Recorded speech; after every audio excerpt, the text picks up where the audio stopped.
Hello dear students, welcome back to my channel.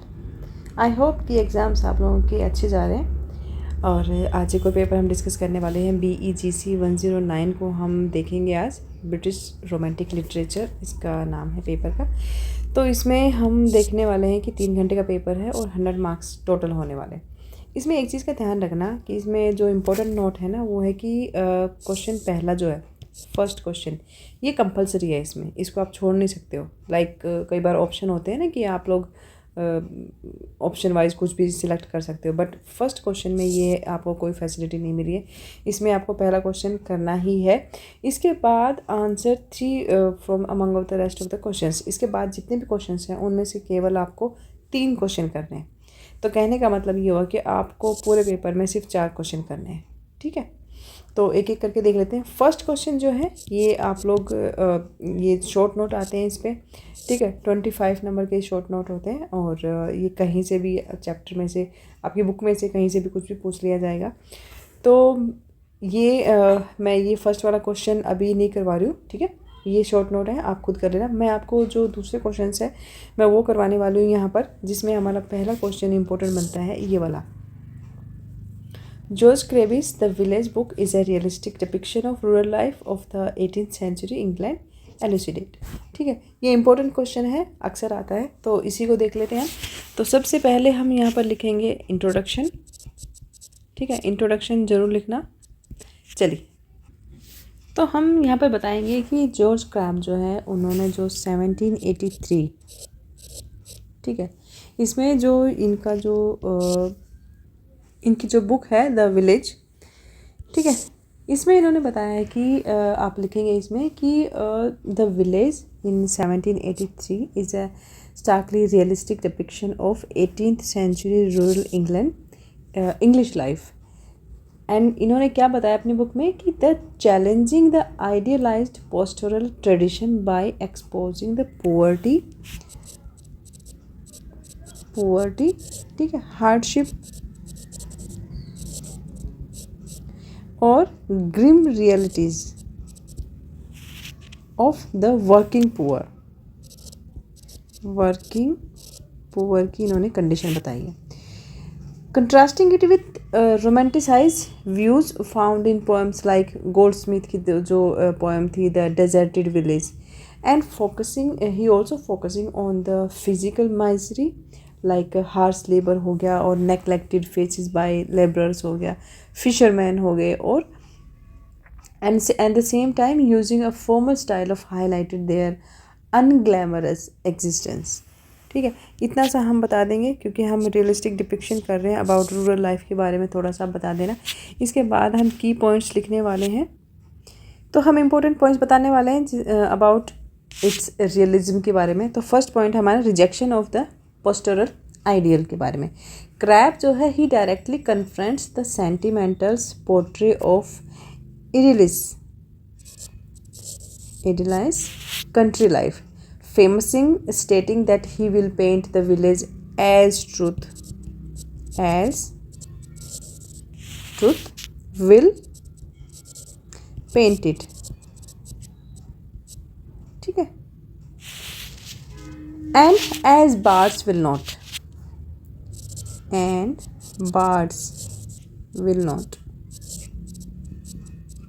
ठीक है। Second point होगा हमारा फोकसिंग ऑन पुअर्टी और misery. He details the bleakness of cottages और the back breaking work, जिसको बोलते हैं ना back breaking work, and the constant struggle for survival among the poor, and he showing them the wild amphibious race with sullen woe displays in the every face।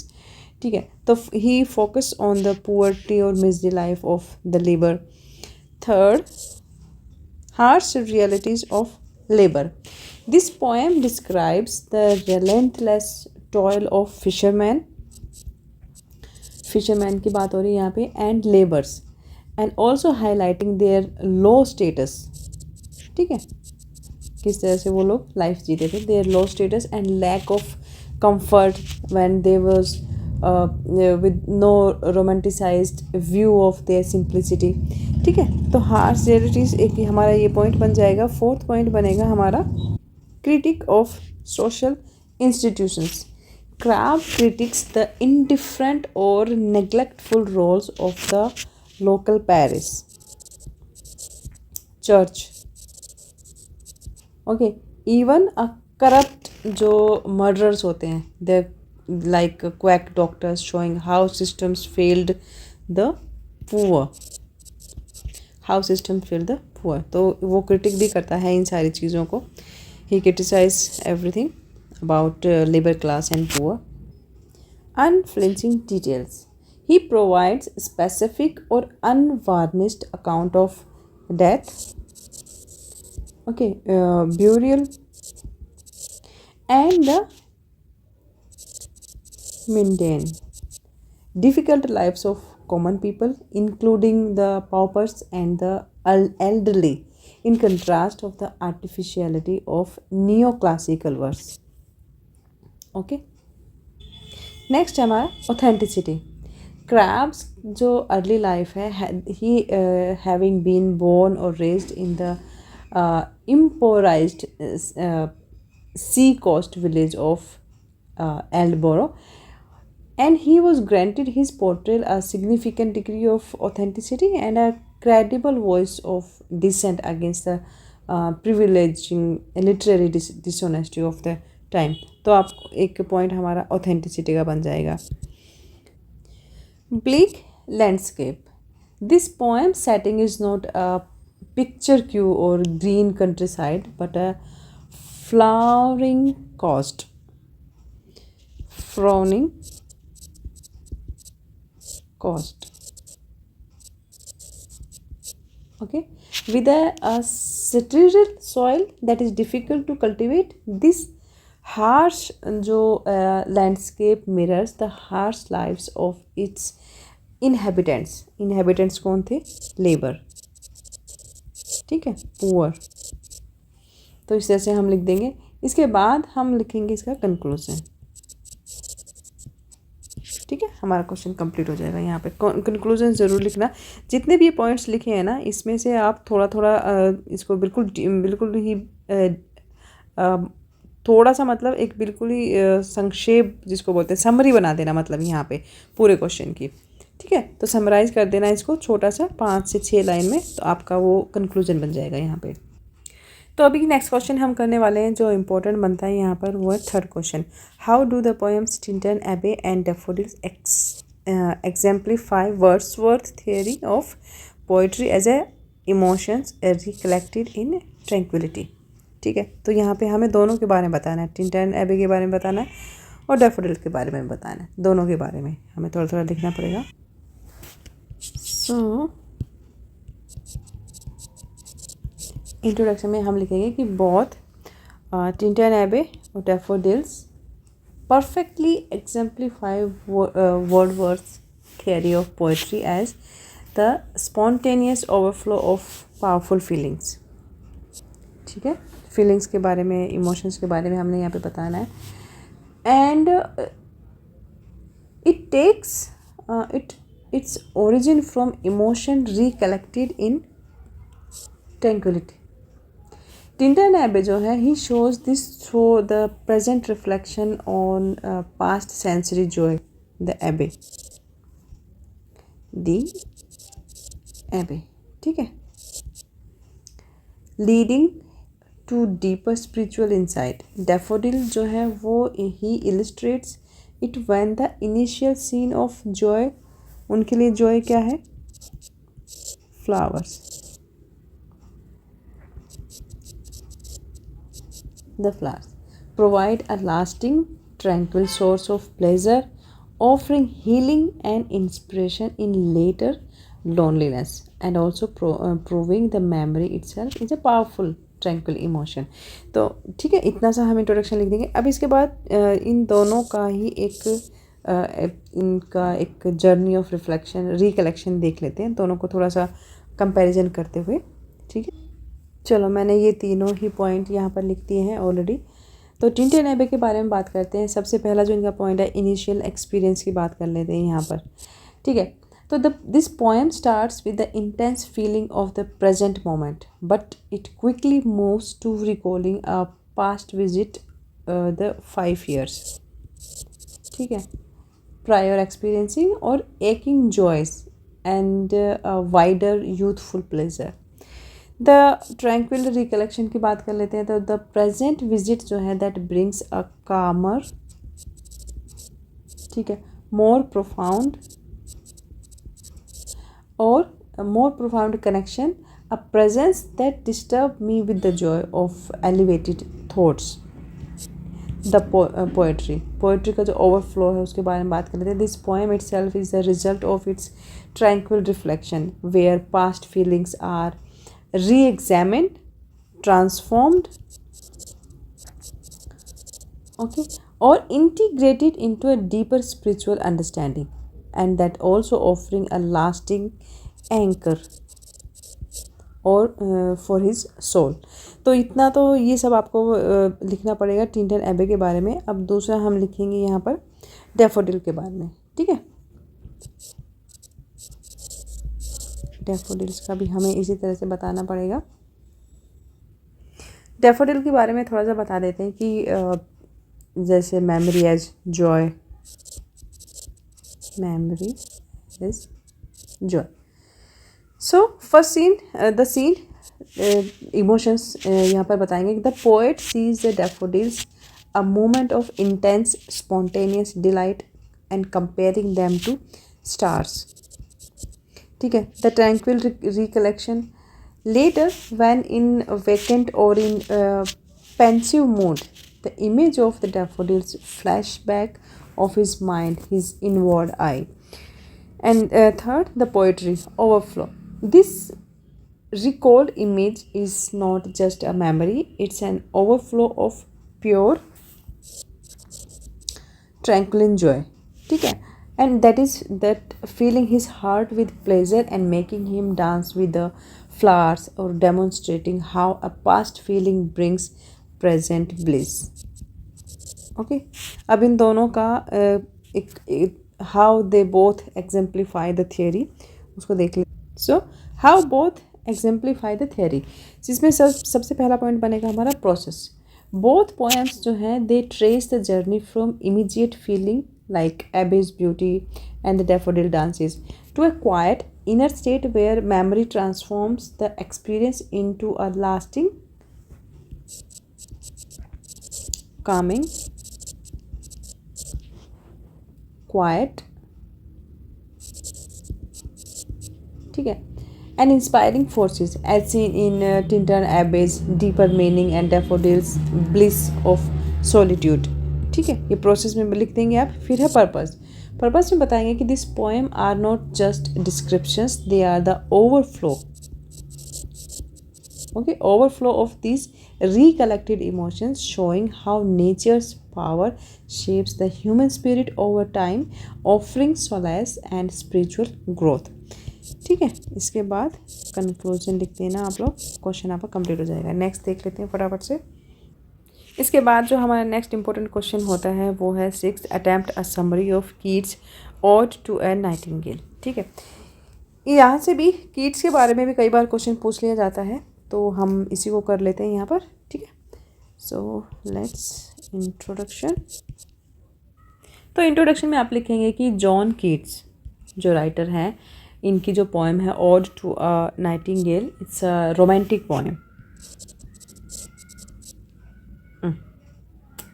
गलत, is a romantic poem, ठीक है। Where the speaker feeling drowsy and numb and listen to a nightingale song which embodies in immortal joyful escape from the painful human world of sickness, aging and sorrow, ठीक है।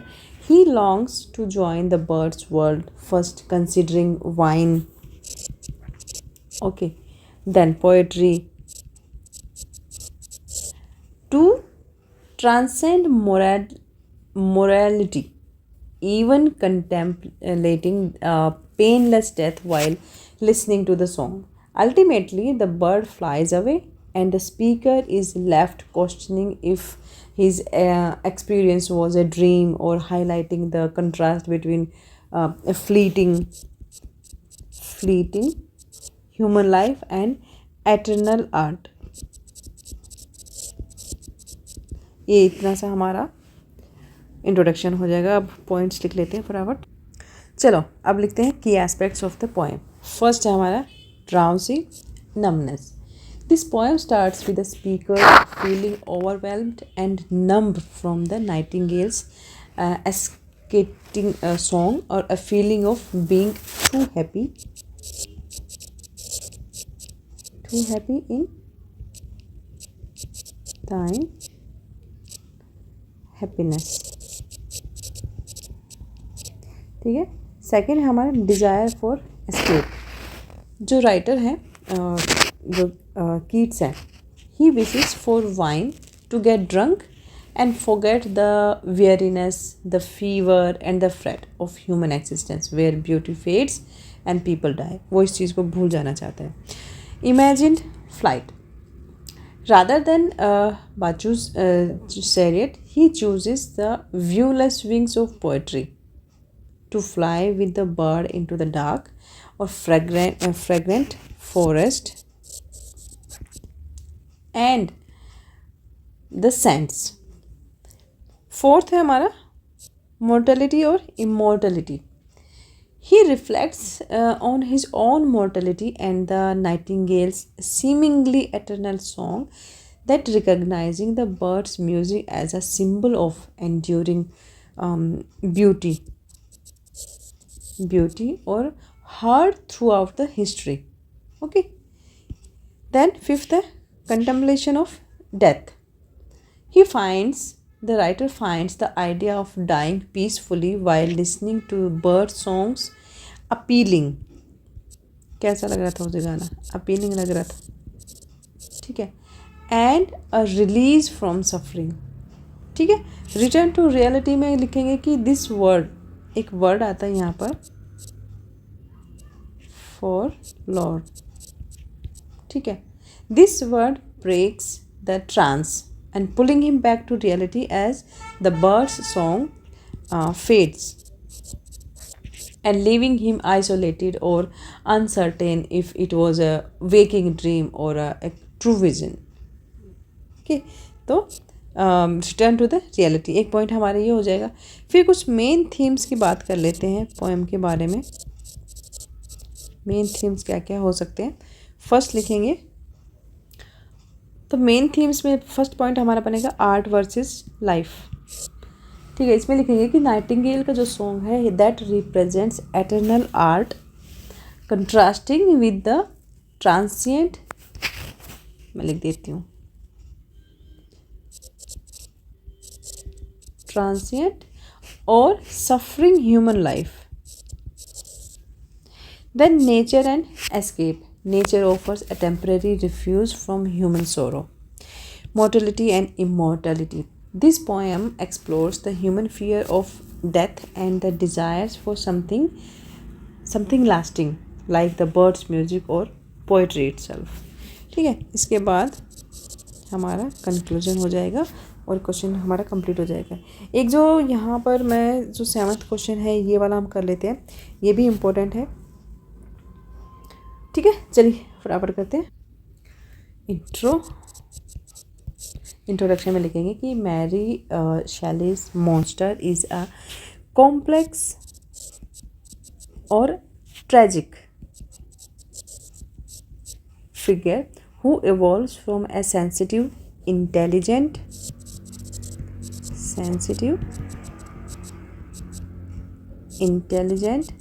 and benevolent being into a vengeful or tormented outcast, shaped entirely by the cruelty and rejection he experienced from humanity. ठीक है. इसके बाद हम बात करेंगे एक पूरा करेक्टर स्केच हमने यहाँ पे बताना है मॉन्स्टर का. ठीक है. तो एक एक चीज़ एक पॉइंट वाइज ले लेते हैं. तो पहला तो हमें बताना है फिजिकल अपीयरेंस के बारे में. ठीक है, फिजिकल अपीयरेंस में आप लिखेंगे कि the creature is physically imposing and standing at 8 feet tall, 8 feet tall, but is described by his creator as hideous, and grotesque. Victor Frankenstein notes his yellow skin scarcely covered the work of muscles and arteries beneath. Watery eyes, हो गई, and shriveled complexion. His appearance immediately evokes fear or disgust in anyone who sees him, an initial prejudice that dooms his attempts at social integration. ठीक है, ये physical appearance के बारे में आप लिख देंगे. सेकंड है intellectual and emotional development.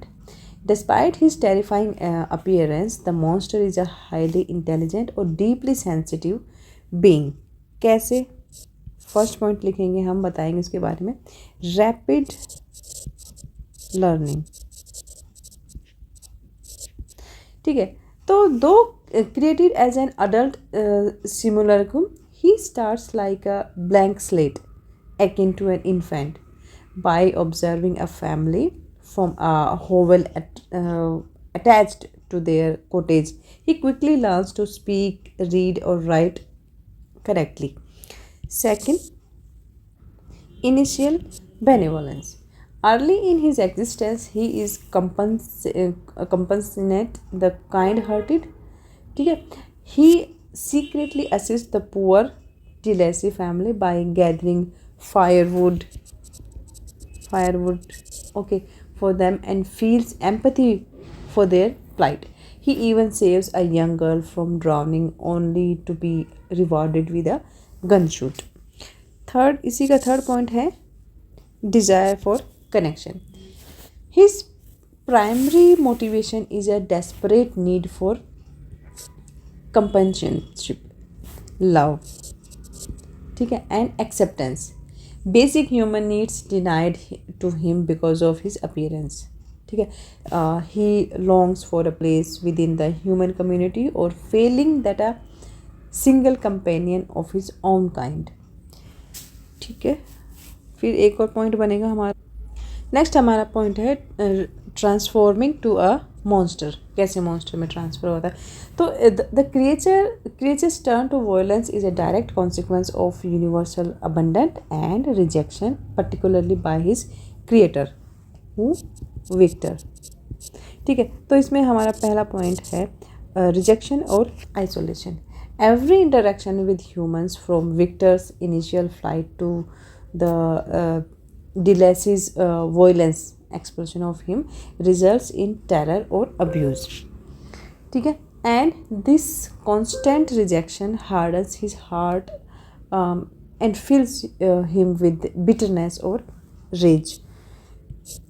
Second है vengeance.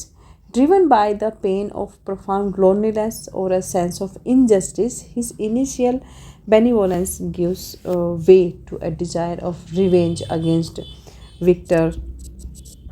ठीक है, for bringing him into a world where he is universally hated. Third, murderous act. His monster's quest for vengeance leads to the murder of Victor's younger brother William. Okay, his best friend Henry जो Cleveland थे and his wife Elizabeth. He takes grim satisfaction in making Victor suffer the same isolation he endures. Okay, इसके बाद हम conclusion लिखेंगे अपना. conclusion में आप बताएंगे कि this creature is a deeply tragic figure, a victim of circumstances and his creator's irresponsibility. At this core, he is being capable of immense love and profound suffering, whose monstrosity is not inherent but rather a reflection of intolerance and cruelty of the human society that created him, then shunned him. In the end, after Victor's death ना, the monster expressed remorse और grief, acknowledge करता है the unique, albeit painful, and bond they shared before resolving to his own life. बस इतना सा ये लिख देंगे हम. एक और नेक्स्ट क्वेश्चन कर लेते हैं फटाफट से, फिर हमारा क्वेश्चन पेपर कंप्लीट हो जाएगा. ये एक और जो इस पेपर में इम्पोर्टेंट क्वेश्चन बनता है ना, वो अक्सर आता है, जिसके चांसेस रहते हैं, वो है कि following the development of thoughts bring out the theme of the ode to the west wind. इसमें से भी क्वेश्चन आपसे पूछा जाता है कई बार. तो यहाँ पर हमें जो थॉट्स का डेवलपमेंट पूछा गया है ना, यहाँ पे वी हैव टू जो थीम के बारे में हमें बताना है. ठीक है, तो यहाँ पे हम लिखेंगे अपना इंट्रोडक्शन. इंट्रोडक्शन में आप बताएंगे कि जो शैलीज़ हैं, Shelley's the ode to the west wind, ये एक सेंट्रल थीम. इसके सेंट्रल थीम क्या है? The central theme is revolutionary.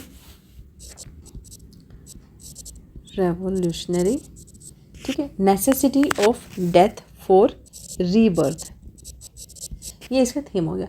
This poem follows a structured development of thoughts across 5 sections.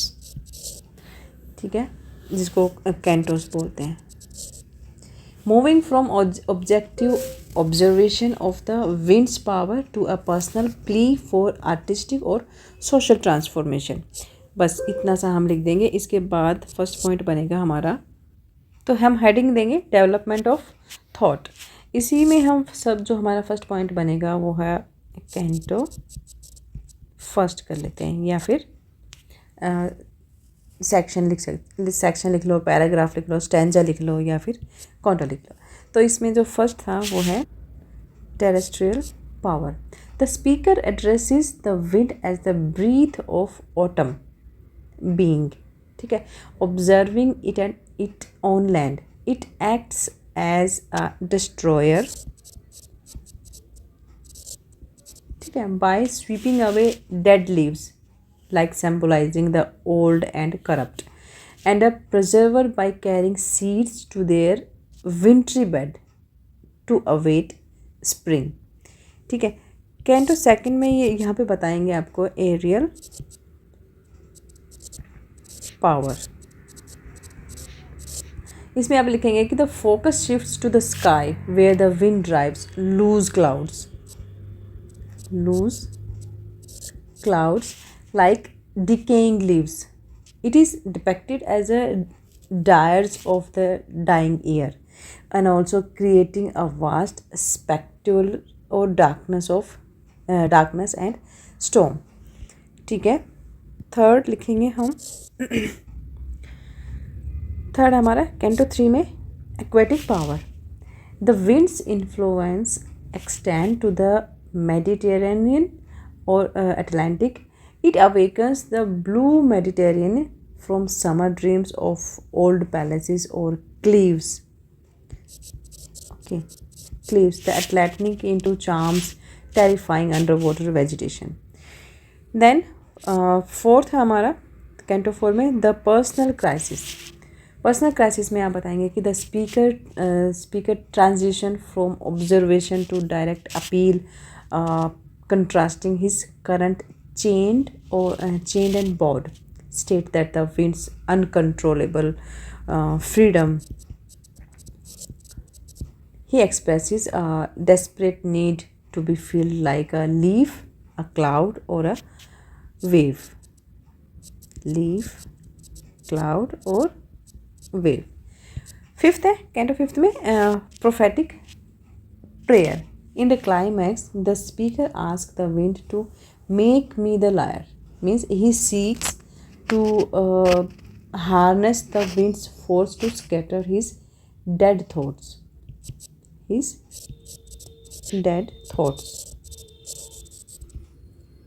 क्या था वो? Poetry. Like ashes and sparks, and to ignite a new birth in mankind. ठीक है, अब इसके थोड़ा सा हम थीम के बारे में बात कर लेते हैं, वो भी बताना पड़ेगा. थीम्स लिख लेते हैं. इसमें फर्स्ट बनेगा हमारा, तो थीम्स में हमारा पहला पॉइंट है death and rebirth. The west wind is a symbol of cyclic nature of life. ठीक है, it must destroy the old और decaying to make room for the new growth of spring. Then power of poetry. Shelley views poetry as a prophetic force. He hopes his words will act as a trumpet of a prophecy to awaken as unawakened earth. And the revolutionary changes में बताएंगे आप कि this is written in a time of political unrest. The poem uses natural cycles of argue that the winter, ठीक है, of political oppression will inevitably be followed by a spring of liberty and reform. Then sublimity of nature. The wind is treated as a near mythic godlike spirit, an omnipresent force that connects the physical and metaphysical worlds. That's it. और उसके बाद हमारा conclusion लिखेंगे हम और हमारा question complete हो जाएगा। तो कंक्लूजन में हम लिखेंगे कि this poem concludes with one literature's most famous historic question, if winter comes can spring be far behind. This encapsulates the ultimate theme of indomitable hope। ठीक है, इंडोमिटेबल होप की बात हो रही है यहाँ पर, and certainty of renewal following hardship. बस यहाँ पे हमारा क्वेश्चन कंप्लीट हो जाते हैं। जितने भी इंपॉर्टेंट क्वेश्चंस थे वो यहाँ पर हो गए हैं। आई होप वीडियो हेल्पफुल रहेगी तुम्हारी। और कल तुम्हारा एग्ज़ाम है, अच्छे से करना और मुझे बताना जैसा भी तुम्हारा एग्ज़ाम हुआ हो। ठीक है, best of luck and thank you for watching.